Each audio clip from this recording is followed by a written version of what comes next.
O Ezequias Santos Serra falou aqui, salve Marcão e Rafa, qual o time ideal na quarta? A gente vai falar sobre isso, mas a gente pode já dar uma resposta aí pro Ezequias. Eu acho que, cara, o time para mim ideal é o time que vem jogando. Acho que só tem uma dúvida no time ideal, que é o parceiro do Arão na segunda volância. E para mim, vai entrar o Andrés. Na minha opinião, vai entrar o Andrés. Eu não acredito que vai entrar o Diego. E não acredito que o Renato vai botar o Thiago Maia. Eu iria de Thiago Maia, que é um cara mais forte na marcação. A gente está ganhando de 2-0. O jogo começa com 2-0. A gente está ganhando. Né? Eu entraria com o Thiago Maia. Eu acho que o Renato vai entrar com o Andrés. O que você acha, Rafa? Bom, eu concordo. Eu acho que há pouquíssimas dúvidas. O Renato até externou, né, no final do jogo de ontem, que ele tinha dúvidas de se os poupados de ontem poderiam jogar na quarta, mas o que se revelou é que está todo mundo pronto para o jogo, realmente foram poupados, é realmente um jogo importantíssimo, é o jogo do ano para o Flamengo, nesse momento. Eu concordo exatamente com você, Marcão. Eu acho que a tendência é jogar o Andréas, porque esse é o time que o Renato vem esboçando como o ideal, né? Desde que o Andréas chegou, ele entra contra o Santos no decorrer do jogo, mas depois ele passa a começar todos os jogos até ele ser poupado nesse jogo de agora do América. E a gente conversou inúmeras vezes sobre isso aqui, de como o Andréas ele conseguiu, de certa forma, queimar uma etapa, né? Que normalmente o jogador chega, ele vai entrando aos poucos, e o Andréas conseguiu a titularidade até muito rápido. A gente não sabe se é porque ele vinha treinando bem, a gente não sabe se é porque o Renato gosta muito do estilo de jogador, mas eu acho que a tendência é que ele jogue. Até porque eu não sei se isso seria capaz de determinar a escalação, mas o Thiago Maia também não fez uma grande partida contra o América.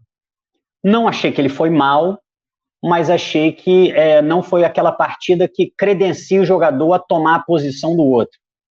Eu acho que as partidas que credenciaram o Thiago Maia a ser titular foram outras. Foi quando eu acho que ele ganhou a posição até do Diego. Na época a gente ainda não tinha o Andrés como titular. Foi um jogo que o Thiago Maia começou o jogo, eu achei até um pouco fora de posição, um pouco mais adiantado do que ele está acostumado a jogar, mas ainda assim fica na conta dele aí uma partida que não foi tão boa. Então acredito nesse time. Felipe Luiz era uma dúvida, pronto para o jogo. Arrascaeta era uma dúvida, pronto para o jogo. Não acredito em nenhum tipo de mudança. Para o Andréas funcionar bem como volante, ele precisa de um time um pouco mais encaixado na marcação. Que eu achava que um jogador com muita capacidade de marcação, como o Thiago Maia, consegue compensar melhor um sistema defensivo não tão azeitado. Um time com um pouco menos de compactação, um time com menos pressão pós-perda, um time que se defende de maneira menos eficiente. Eu não vi no Andréas ainda uma capacidade extraordinária de marcação a ponto dele conseguir jogar bem num time que não tem o sistema defensivo tão pronto, vamos dizer assim. Mas eu acho que especificamente nesse jogo, eu não sei, eu sei que pode parecer ilógico, né? Eu falo, bom, o Flamengo vai ser muito atacado, então por que não reforçar ali a marcação? Mas talvez eu acho que o desenho do Flamengo pode favorecer a atuação do Andréas como volante. E também pelo fato de que, pelo que ele demonstrou até agora, Renato não enxerga o Thiago Maia como titular. Talvez o Renato enxergue até o Thiago Maia como reserva do Arão numa posição de primeiro volante. Não sei, pode ser uma impressão errada, mas eu imagino que seja assim. E também não imagino, Marcão, até pelo jogo de domingo, e por ele estar voltando de contusão, que o Diego possa recuperar a titularidade, pelo menos não agora e no jogo decisivo. Não sei o que você acha. Eu acho que o Diego, para mim, está descartado. Pela lesão, por estar voltando. É um jogador que não jogou o jogo inteiro e seria Seria difícil ele ter jogado o jogo do América inteiro, realmente. Ele joga ali 60 minutos, né? Com 15 minutos ele sai. E eu acho que pela bola que os outros estão jogando, na minha opinião, e aí é a minha opinião, né? Eu acho que ele perdeu a posição, e aí ele vai ter que remar um pouquinho se ele quiser voltar. Eu acho que ele não vai conseguir voltar a ser o titular.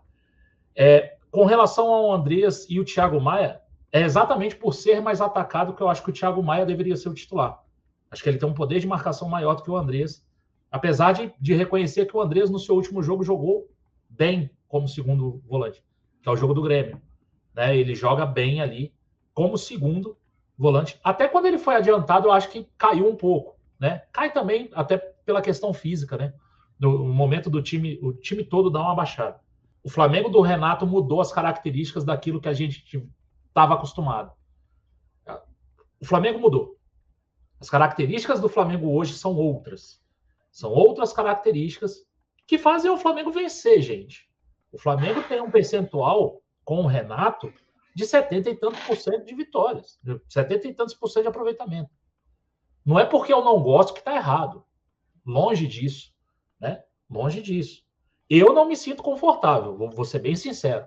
Eu preferia muito mais o Flamengo que tinha a posse de bola, que pressionava, que estava no campo do adversário, que fazia essa pressão alta, que mandava no jogo, que tinha lá 500 oportunidades. Eu preferia. Hoje, o nosso time tem muito menos a bola, é um time muito mais direto, é um time muito mais objetivo até. Né? Pega a bola e define mais rápido, muito mais. Né? É um time que hoje está com a eficiência muito mais alta, e isso é bom. Né? Se o time anterior tivesse a eficiência que esse time tem, puxa vida, a gente ia massacrar, era de 10, 12, né? Não tinha, hoje tem. Isso é mérito do Renato. Deve ser alguma coisa no trabalho do Renato. Porque antes a gente tinha 30% de eficiência, hoje a gente tem 60%. Alguma coisa mudou, né? Alguma coisa alterou e isso é mérito do Renato. Agora, eu preferia quando a gente mandava no jogo, né? Hoje a gente fala o quê? O jogo está configurado para o Flamengo. Por quê? Porque o Barcelona vai atacar o Flamengo, né? Isso eu não gosto, mas assim, é uma particularidade minha, né? Eu não gosto do jogo assim, não quer dizer que o Renato está errado, o Renato está certo, por quê? Porque tem 78% de aproveitamento, irmão. Nem o Jorge Jesus teve, entendeu? No começo. Né? Então, assim, eu não me sinto à vontade. Não é aquele jogo que você senta e relaxa. Principalmente eu, que sou medroso pra cacete, entendeu? Fico, ai, meu Deus do céu, essa bola, não sei o quê, entendeu? Então, assim, é um negócio que me incomoda um pouco. Eu não sei a galera do chat aqui se a galera fala assim, mano, tu tem mais medo e tal, não sei o quê, eu tô mais tranquilo e tal. Eu não sei, eu sou um pouco mais receoso com isso aí. Se você chegar e falar assim, olha só, o cara veio de Marte, aí você fala assim, amigão, tem um cara aqui, ó, que tem 19 jogos, 15 vitórias, 2 empates, 2 derrotas, tem 82,4% de aproveitamento, 53 gols marcados, 13 sofridos. Ele está em quarto no Brasileiro, é semifinalista da Libertadores, botou 2-0 no primeiro jogo, e é semifinalista da Copa do Brasil. Se você fizer isso, cara, você vai falar assim, caraca, esse bicho é bom, ué. Esse cara é bom demais. Esse cara é muito bom. Então, assim, eu fiquei pensando nisso ontem. Eu tava tão... Eu precisava de alguma coisa para poder dormir, cara. Eu tava indignado. Acabou meu domingo, cara. Eu fiquei o domingo no Twitter, mas muito bravo. Aí eu não almocei, eu só jantei. Não sei se vocês viram, mas o pós-jogo foi até às 4 da tarde. A gente emendou o pós-jogo com o jogo da tarde, cara. De tanto que a gente falou. Aí eu vi o jogo da tarde, estava vendo Fluminense e Bragantino. Aí vi e ainda remoendo o jogo e tal. Aí eu jantei e aí eu falei assim, cara, vamos lá. Será que sou eu que não gosto? Aí eu comecei a pensar assim, será que sou eu só que não estou gostando? Ou será, assim, a chance que a gente perdeu ontem, cara, é maluquice, tá? O resultado de ontem é horrível, é péssimo, é tenebroso. O que a gente fez ontem é horrível. Mas será que... o time joga em contra-ataque. Beleza, joga. A gente joga de uma forma diferente. Mas ser diferente não quer dizer ser ruim. É isso que eu estou tentando me convencer, porque eu também acho ruim, entendeu? Então, assim, eu não sei. É uma forma de pensar e levantar o pensamento da galera aqui também, né? A galera pode falar aqui, não, Marcão, isso aí é viagem tua, entendeu? Eu acho que tá viajando e tal. Eu também acho que não. Eu preferia muito mais jogar com 68% de posse de bola e amassando os caras lá, velho, tendo chance de gol toda hora. Eu acho que é muito melhor, entendeu? Do que você ter a bola perto da sua área toda hora. Eu acho muito melhor a bola tá lá na área do adversário, irmão. É mais fácil de entrar no gol dos caras do que no teu, né? Mas, se você for pegar, sei lá, número de gol sofrido na época do Ceni, na época do Renato, é um absurdo. O Ceni tomava um gol por jogo. O Renato toma, sei lá, 0,4, 0,3, 0,4. Então, se você for pegar os números são muito favoráveis ao Renato. Mesmo com o jogo, e aí é o que eu falei ontem no Twitter, a gente tem que ver se a gente quer analisar resultado ou desempenho. O desempenho, para mim, não agrada em alguns jogos. E assim, o nosso jogo ficou simplório. Era um jogo muito elaborado. Era um jogo muito elaborado com o Jorge Jesus. O Rogério Ceni tentava fazer esse jogo elaborado também, tá? Não é que o Rogério Ceni era um lixo que não tinha um jogo elaborado. Eu acho que tinha. O jogo hoje é simples. É essa briga para saber quem faz o primeiro gol. Se o Flamengo fizer o primeiro gol, o Flamengo está muito perto de golear. Porque a gente se configura para esse contra-ataque e a gente tem 4 caras lá na frente, mano. A gente é mortal, velho. São 4 caras muito bons. Então a gente dá umas goleadas mesmo. Se a gente toma o primeiro gol, a gente sofre. Porque os times baixam as linhas e a gente fica com muita dificuldade de entrar. O que foge disso é quando a gente sai na frente e toma um gol como o América, ou quando a gente sai atrás e um cara resolve, como foi São Paulo, por exemplo. O Bruno Henrique botou a bola debaixo do braço e resolveu o jogo. Entendeu? Alguns jogos fogem da característica. Mas se a gente pegar aí a sequência do Renato, você vai ver que grande parte dos jogos é isso aí. Ou a gente faz o gol primeiro e deslancha, ou a gente toma o primeiro gol e fica muito difícil. Muito, muito difícil. Entendeu? A sorte é que a gente não tem levado os gols.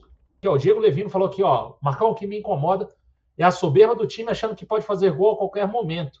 Esse tem sido o principal fator dos desempenhos atuais. Cara, eu não sei se a soberba do time em campo. Eu vejo muito mais falta de criatividade, falta de... E aí tem, claro, também, o Arrascaeta faz muita falta para esse time, galera. Mas é muita. Ontem teve um lance no primeiro tempo que, assim, eu não quebrei a parede, porque não dá. Mas, assim, o Vitinho vem com a bola dominada, 3 contra 2.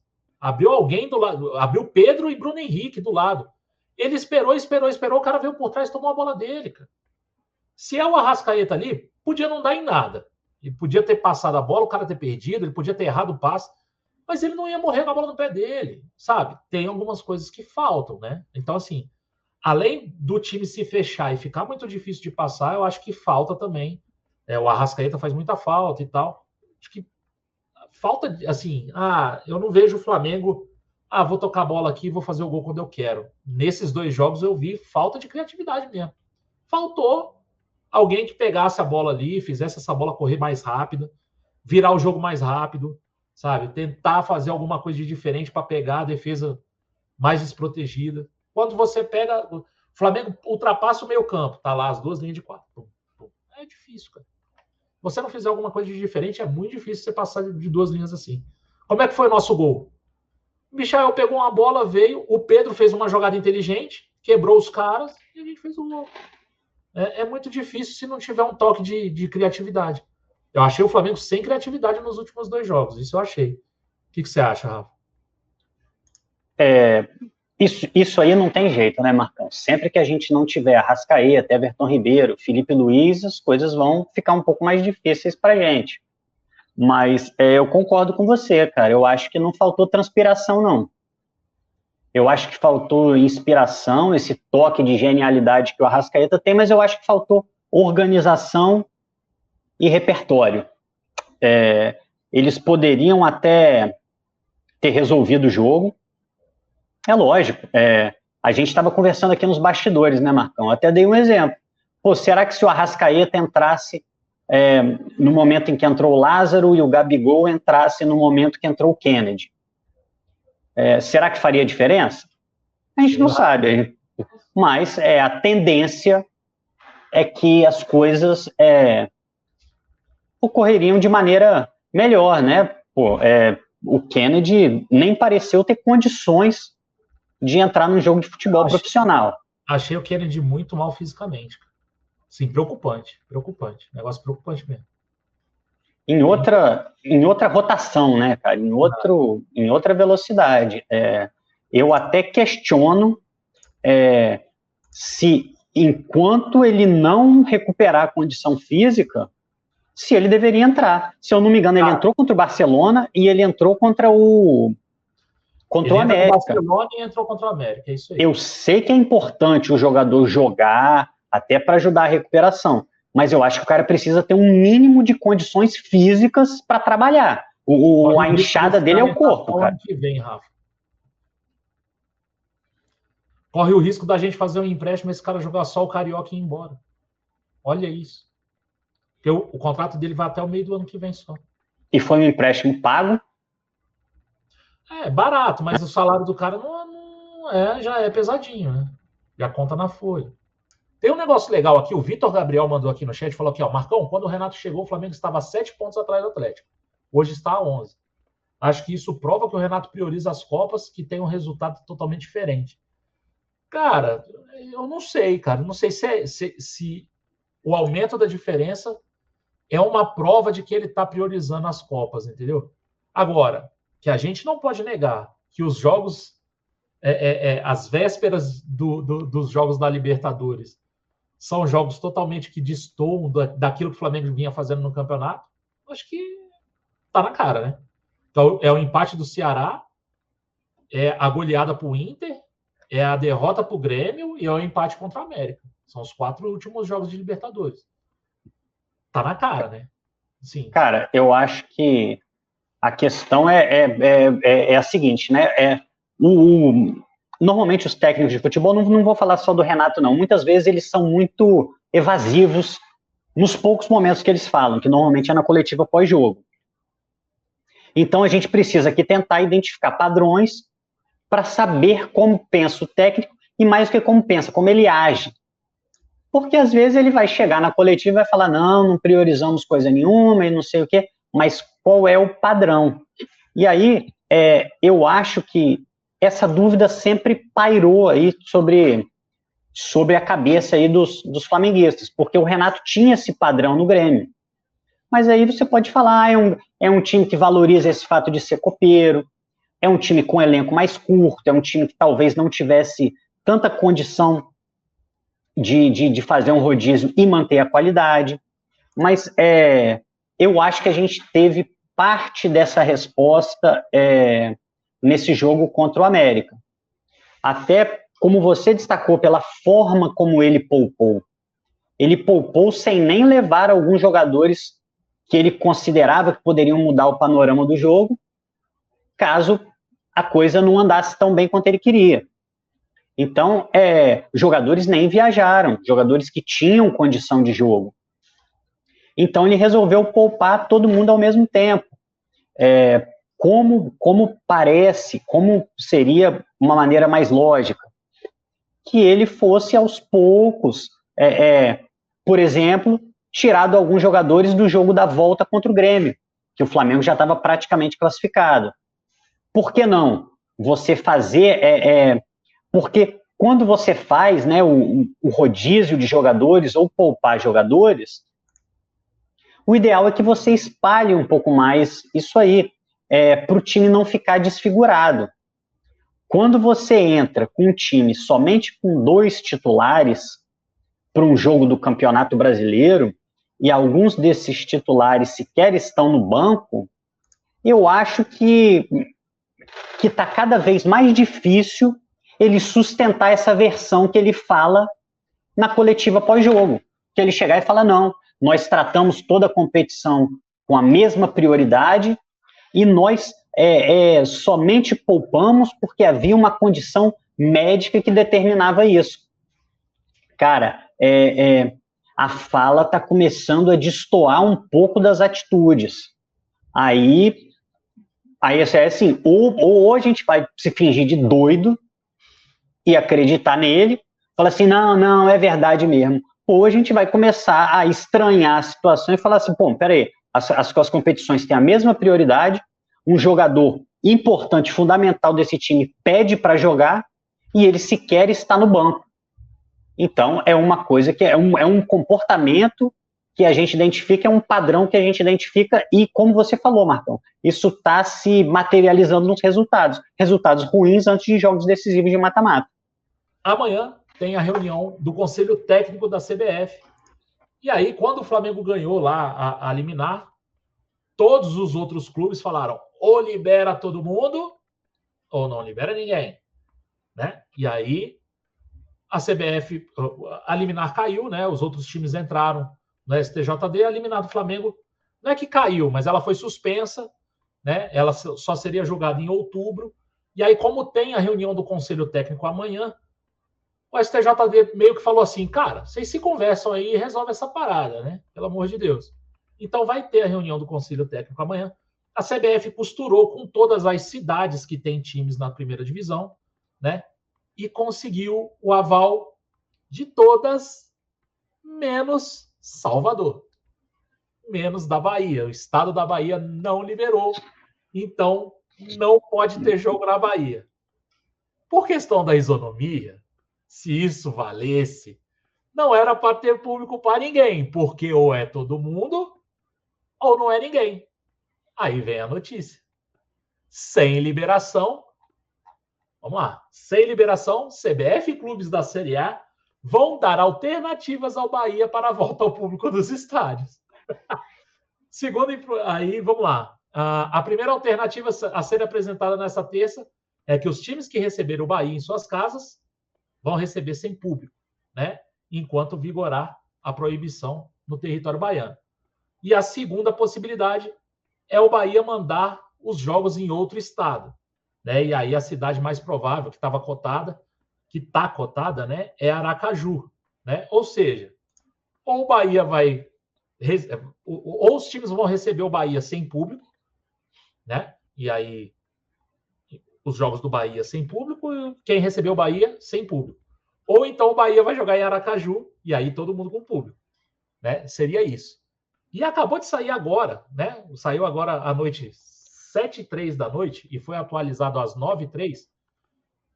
O Bahia não aceitará a solução paliativa e Série A só deve voltar a ter público em 15 dias.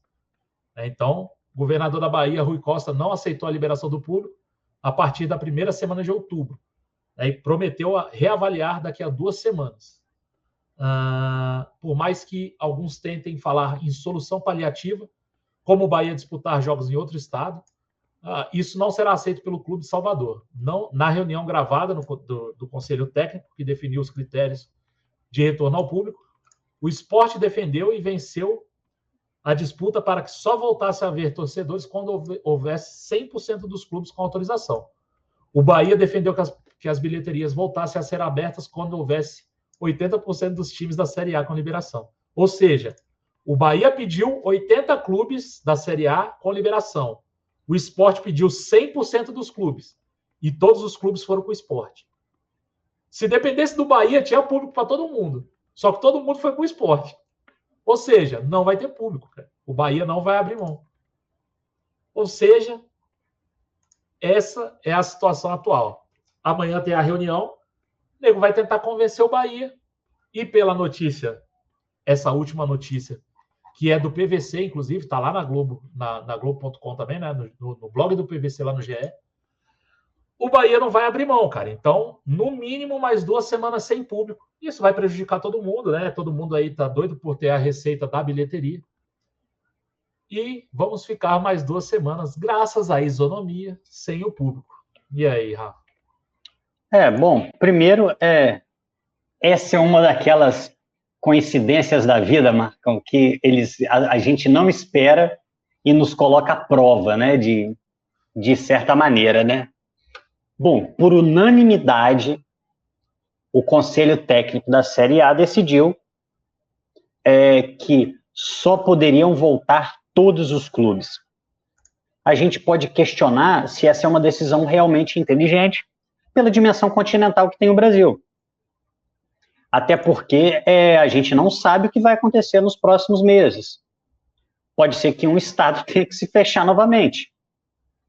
Pode ser que o Bahia possa voltar a jogar, mas que o Flamengo passe a não poder, né? Então, essa é uma decisão questionável, mas como eu falei aqui, é uma decisão claríssima.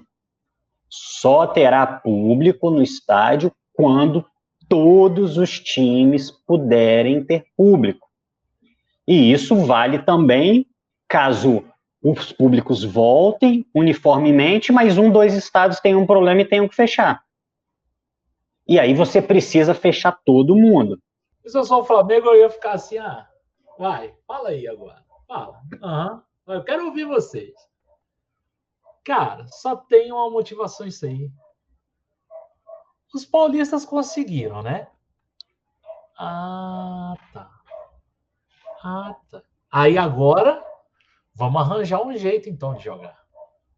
Porque quando o Flamengo conseguiu, aí não pode. Não, aí não. Não, Flamengo não. E aí todo mundo. Não pode arrecadar. Por quê? Somos a favor da vida. Para. Aí a CBF fez uma reunião com o governador de São Paulo e chamou o vírus. O vírus participou da reunião. Porque estava liberado em novembro lá. Porque vai ter Fórmula 1. Os caras acham que só a mãe deles faz filho malandro, pô. É só a mãe deles que faz filho malandro.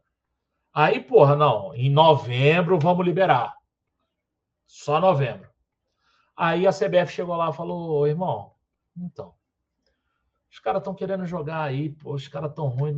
Aí o Dória chegou pro vírus e falou assim, não, então, dá um tempo, um mês antes. Aí o vírus falou, beleza, já causei demais, né? Então vou um mês antes.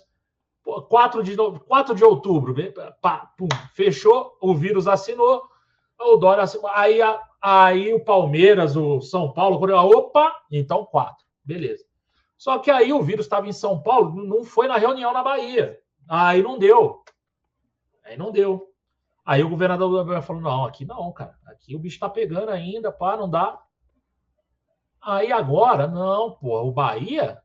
Aí sabe o que a Paulistada falou? Que se f*** o Bahia, joga em Aracaju. Bahia. É isso que quer dizer, irmão. É só isso que quer dizer, irmão. A isonomia agora é f*** o Bahia. Entendeu? É f*** o Bahia. Então, não. Nós somos muito amigos do Bahia. Quando o Bahia vier a São Paulo, eu sou caridoso. Eu não vou arrecadar contra o Bahia. Não. Eu gosto do Bahia. Bahia é meu irmão. Então, Palmeiras e Bahia, portão fechado. Só que o Bahia, é todo jogo portão fechado. Aí é Palmeiras e Juventude, eu loto o meu... Aqui, o Bahia. Aí o Bahia é fechado contra o Palmeiras, contra o Corinthians, contra o Flamengo, contra todo mundo. Eu só vou ter um jogo fechado, que é contra o Bahia. Então eu vou perder ali, sei lá, o Flamengo vai perder aí, sei lá, vamos botar na conta do Flamengo. O Flamengo aí perca aí 1 milhão de arrecadação contra o Bahia. Tá? E o Bahia vai tomar no... Porque o Bahia tem aí, sei lá, 18 jogos para jogar com o portão fechado, sei lá, mas ele vai voltar em novembro, que sejam 10 jogos. Ele vai perder a arrecadação de 10, vai ter time que vai perder de 1. Então a isonomia no futebol brasileiro é f*** o Bahia. Foda-se o Bahia. Então nunca foi isonomia, galera. Nunca foi. Nunca foi. Aí vocês ficam falando, porque o Flamengo tá aí. O nego quer botar no Flamengo todo dia, irmão. Todo dia. Todo dia. É isso aí, ó. É isso aí. Agora, qual vai ser a justificativa para falar assim? E o Bahia tá certo, irmão. O Bahia tá certo. Tem que jogar em Aracaju. Vai botar quantos lá? Tu vai fazer tua torcida viajar de Bahia para Aracaju, não é perto não, velho. Lá de Salvador para Aracaju não é perto não. Para fazer os caras viajar para... Tá maluco, cara. Tá maluco, bicho. Não é assim não, irmão. Não é assim não. E é porque é o Bahia. É porque se fosse o esporte, é o esporte. Esse merece mesmo. Tem que se for mesmo. Agora, se fosse outro pequenininho, Fortaleza, Ceará, eles não estão nem aí para esses times. Não estão nem aí. Agora, se fosse o Corinthians, o Palmeiras... Ah, não. Oh, aqui não. Não podemos. Não, só quando for todo mundo. Palhaçada, rapaz. Isso é palhaçada. Entendeu? Quando eles podem, aí beleza. Aí todo mundo.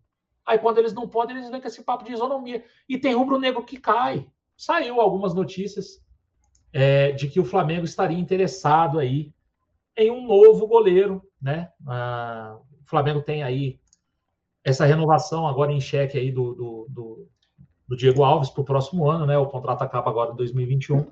E começam a surgir notícias de que o Flamengo prepara uma investida para tirar o goleiro da Ponte Preta. É o Ivan, né? O goleiro da Ponte, é um goleiro que estava até cotado para a seleção olímpica, né?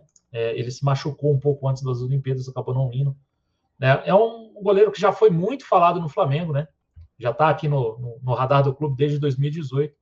É o Ivan da Ponte Preta, é um goleiro promissor, né? Já está há muito tempo aí na boca dos torcedores do Flamengo. Recentemente ele recebeu sondagens do Benfica e do Milan, as conversas não foram para frente, né? E não teve proposta oficial. E no Brasil, ele é monitorado pelo Flamengo, Grêmio e Internacional de São Paulo, né? Aí, de acordo com as informações obtidas pela reportagem do torcedores.com, o Ivan já está ciente do interesse de São Paulo, né? E é a empresa que cuida da imagem dele, da carreira dele, já intermediou outras negociações com a diretoria do Flamengo, né? E representa o goleiro. A Ponte, por sua vez, tem interesse em vender o Ivan para equilibrar as finanças. O Ivan tem contrato com a Ponte até dezembro de 2023. E a multa dele, né? A multa está fixada em 3,5 milhões de euros, que dá hoje 21,8 milhões na cotação atual, né? Para o exterior, a multa é de 5 milhões. Ele sofreu uma lesão no ligamento do punho direito, e foi isso que tirou ele da Olimpíada, né? Ele sofreu essa lesão em outubro de 2020, ficou fora da Olimpíada. É um goleiro que já é bem conhecido, ele tem 24 anos, ele é de 97, já é um goleiro conhecido aqui, o pessoal já conhece ele de outros carnavais. E eu, sinceramente, tenho alguns goleiros à frente dele, tá? Eu, por exemplo, eu gosto mais do goleiro João Paulo dos Santos, acho que é um goleiro melhor do que o Ivan. Muita gente já fala do Ivan há muito tempo. É um goleiro que eu não sei, assim, você acha que ele chega para ser titular do Flamengo? Com 24 anos? Marcão, ele... assim, eu não acompanhei a carreira dele, mas vi algumas... Ele é um goleiro bastante atlético, alto, é um goleiro que tem muita capacidade, explosão. Eu só não me lembro dele jogando com os pés. Você conhece a saída de bola dele? O jogo dele com os pés? Eu não me lembro dele... Não é um espetáculo, não. É um jogador normal, comum. Sim, sim. Cara, Marcão, vamos lá. Diego Alves, tá? Eu não sei se o Diego Alves tem condição física de jogar a temporada do ano que vem na sua plenitude. O Diego Alves teve muitas contusões esse ano, agora ele está até conseguindo uma sequência, mas o Diego Alves não me parece que é um cara hoje que está no auge físico dele. Isso acaba se revelando em alguns momentos, assim. Por exemplo, me parece que ele sente um pouco para sair do gol. Não acho que é uma falta de capacidade dele. Eu acho que fisicamente ele está um pouco abaixo. E não só isso. O Diego Alves ele está conseguindo uma sequência agora, mas é um cara que nos últimos tempos teve muita lesão. Tanto que na reta final do Brasileiro do ano passado a gente não esteve com ele. Até o jogo contra o São Paulo, o jogo que decidiu o campeonato, foi com o Neneca. Então, eu acho que quem chegar no Flamengo ano que vem, assim, eu acho que é praticamente uma unanimidade, Marcão. A gente precisa de um goleiro para o ano que vem, você concorda? Concordo. Para mim, quem chegar, se conseguir um padrão, se conseguir jogar razoavelmente, vai acabar sendo titular, se não em todos, na maioria dos jogos. Mas eu já contrataria esse goleiro. Eu contrataria um goleiro para ser titular do Flamengo. Um goleiro mais pronto, mais maduro. Para fazer essa transição com o Diego Alves e assumir a titularidade. Eu não acho que o Ivan é esse goleiro.